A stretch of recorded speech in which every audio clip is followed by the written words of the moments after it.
Today, it's all about sand, pyramids, and the last pharaoh of Egypt. Oh, how I wish to be Elizabeth Taylor and Cleopatra. Right then, it's Top 10 Ancient Mysteries Surrounding Cleopatra. Number 10, not all looks. History is written by the victors. In this case, the Romans, who liked to paint Cleopatra here as a sinful seductress in the night. And in a lot of our media, she is portrayed just that way. But that may have not been totally the case. At least, she wasn't all looks. According to historians, she was a scholar, and she enjoyed the company of other scholars. She probably knew a dozen different languages, and she was well versed in mathematics, philosophy, oratory, and astronomy. If that weren't enough, apparently it's possible she wasn't actually as attractive as we think. A lot of coins and some art display her with somewhat masculine features. I mean, maybe that was considered attractive.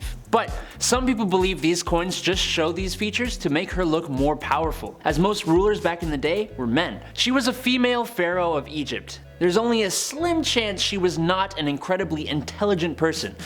We just don't know for sure. Number 9, the last pharaoh of Egypt. She was the last pharaoh of Egypt, and what may come as a surprise to some, she wasn't actually Egyptian.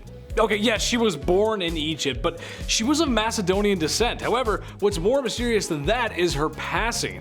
After a bunch of political misfortune that I'm sure Adam will get into at a later point, the last pharaoh that we knew, she was about to lose her kingdom, so in true dramatic form, she allowed 2 asps to bite her, releasing her from this mortal realm. This may or may not be true, something that has been spun up since her absence. Sure, there's truth in everything, but we'll never really know. One thing's for sure, she was a cunning leader and did whatever it took to be a leader. Number 8, Sibling Rivalry. Look, back in the day, power was something that drove people to do some not so savory things. Like turning on your brother husband and starting a civil war for sole possession of the throne, teaming up with the ruler of a much stronger empire, and taking out anyone who was your potential rival. And I don't mean taking them out on a date. Cleopatra may or may not have had a hand in the untimely demise of her first and second brother husbands, Ptolemy the 13th and 14th. The first for not letting her have full power, and the second one so that she could make her son co-ruler. But it doesn't stop there. She was almost definitely responsible for the execution of her sister Arsinoe. Brother husbands and non-accidental fatal incidents. I'm not really a fan of this. Number 7, Bedtime with Caesar.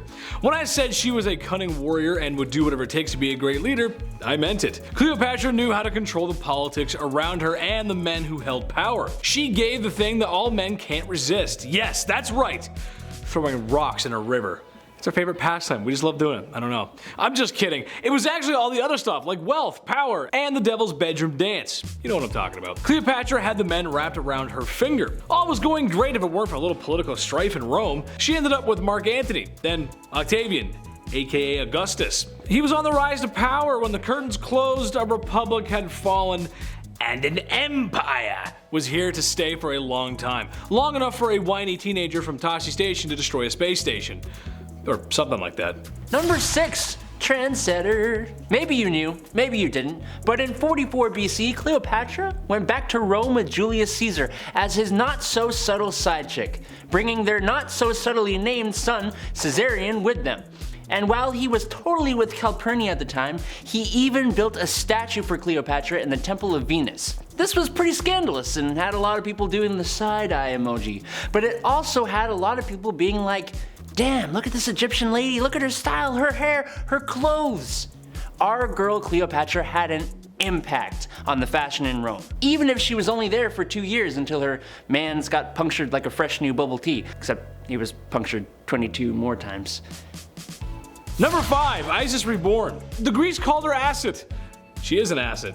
I don't know. God of the moon, the goddess of life and magic, a protector to women and children. Yes, the goddess of the moon was quite important to Egyptian mythology. What if you could convince the people that you were a god? What if you were actually the goddess of magic and healing and a protector of the women and children? Anyone who works for PR can tell you how important self-image is, especially when you're the gal in charge. Statues of the goddess Asit were made in Cleopatra's likeness, and her public image became that of an all-important goddess. I wish I was the goddess of healing and magic, but I'll settle for King of the Hive. Number 4, drinking buddies. So, After her last Roman boyfriend got, Cleopatra found a new lover in the Roman general Mark Antony. While it was a political move to have protection, it was also because they genuinely enjoyed each other's company. They even had a drinking club, which honestly would be kind of cute if it wasn't for the scandals and war, and honestly pretty much everything else. The inimitable livers is what they called themselves, and they spent the winter of 40 and 41 BC living it up,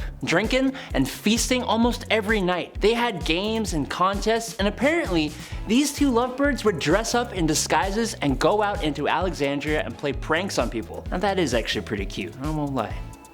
Pretty cute. Number 3, Theatrics. When I was a young lad in every classroom I was ever in, the teacher, no matter how young or old, had a variation of this to say to me. Nice teachers would say this: Andrew, you have a lot of energy. Let's try and focus. The mean teachers would say, shut up and read your book.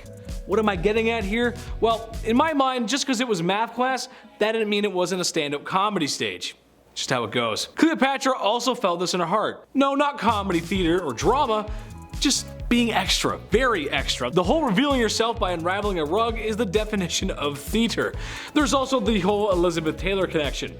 If you've ever seen the movie Cleopatra with Elizabeth Taylor, then you know what I'm talking about. This also could be directly because of that, and for those who think Cleopatra, they probably think of Elizabeth Taylor, which is very, Number 2, Forever Young. You know, for all the things she did and who she was in history, Cleopatra did not live an incredibly long life. She actually only lived to be 39, dying in 30 BC. She brought the end of an era, one that had been around since 3100 BC. The line of pharaohs was Egypt's way of life for over 3,000 years, and Cleopatra left us only 2,051 years ago. This isn't so much a mysterious point about Cleopatra, it's more like a mysterious point about Egypt and pharaohs in general. What is cool is that for the last 300 years before Cleopatra VII, her family had spoke only Greek, and the very last one in their line, the very last pharaoh of Egypt, who closed out a 3,000-year-long tradition, was the first and last Ptolemaic ruler who decided to actually learn how to speak Egyptian and who embraced the Egyptian culture that she was the ruler of.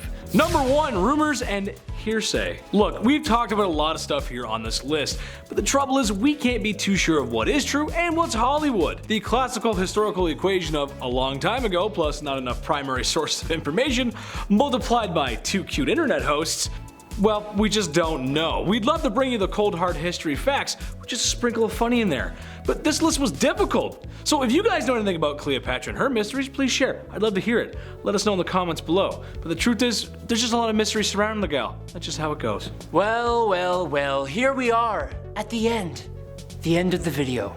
Parting is such sweet sorrow. Don't worry though, we will be back to bless you with the facts we roughly collected together from the internet.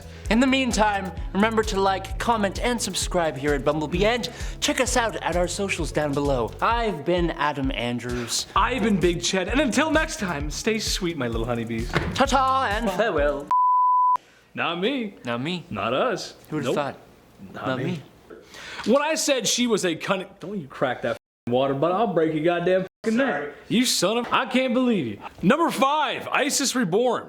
The Greeks, you goddamn son of a licking, I can't believe you just did that again. Anyway, don't laugh. Number 3, but I'll settle for King of the Hive. I hated that. Why? I hated every second of that. Oh my god. Why? What was wrong No, with it was fine. No, it's fine. I'm sorry for the water bottle. I was just thirsty. I'm sorry. I got something in my eye. What the hell did you just do? I was goddamn shit out about. No, it was when you went. Yeah. That's Elizabeth Taylor. That's my Elizabeth Taylor impression.